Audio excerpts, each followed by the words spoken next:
бахшида ба 80 солаги шоири халқии Тоҷикистон муаллифи суруди миллӣ Гулназар Келдӣ дар қасри фарҳанги ба номи Нақибхон Туғрили Аҳрорӣ конференсияи ҷумҳуривии илми адабӣ таҳти унвони диёри арҷманди мо баргузор гардид.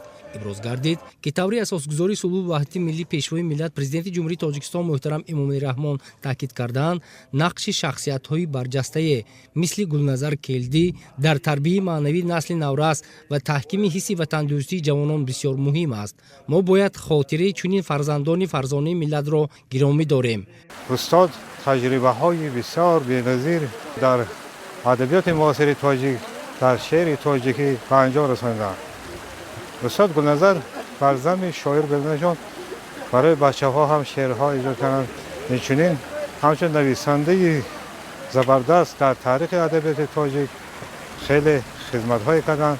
фарзанди ин устод ҳамчун адабиётшинос асарҳое эҷод карданд, ки барои ҳаводорони адабиёт кӯмакҳои бисёре мерасонанд. масалан китобҳои эшон рассохези сухан, хутби сухан ва лоиқе чун лоиқе гоҳи он аст, ки устод Гулназар дар адабиётшиносӣ ҳам хизматҳои пайгиронаро ба анҷом расонидаанд.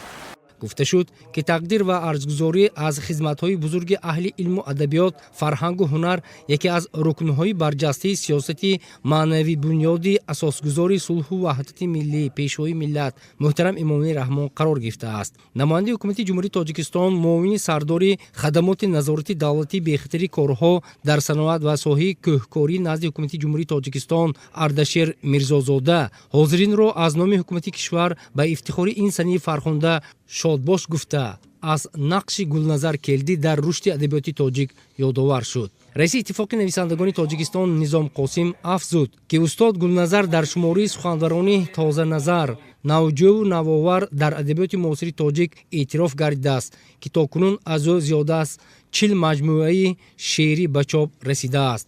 ҳамзамон раиси бахши суғдии иттифоқи нависандагони Тоҷикистон шоири халқии Тоҷикистон Аҳмадҷони Раҳматзод ҳозиринро аз номи мақомоти иҷроии ҳокимияти давлатии вилояти Суғд муборакбод намуда вобаста ба нақши шахсиятҳои барҷастаи ин диёр дар мисоли Гулназар дар рушду нумӯи кишвар ва адабиёти миллӣ ибрози назар кард. گرامی داشتی یک نفر ادیب، گرامی داشتی یک شاعری که مؤلفی سرود ملی ماست. این گرامی داشتی خود ملت تاجیک است، گرامی داشتی ارزش های ملی ماست، گرامی داشتی ادبیات است.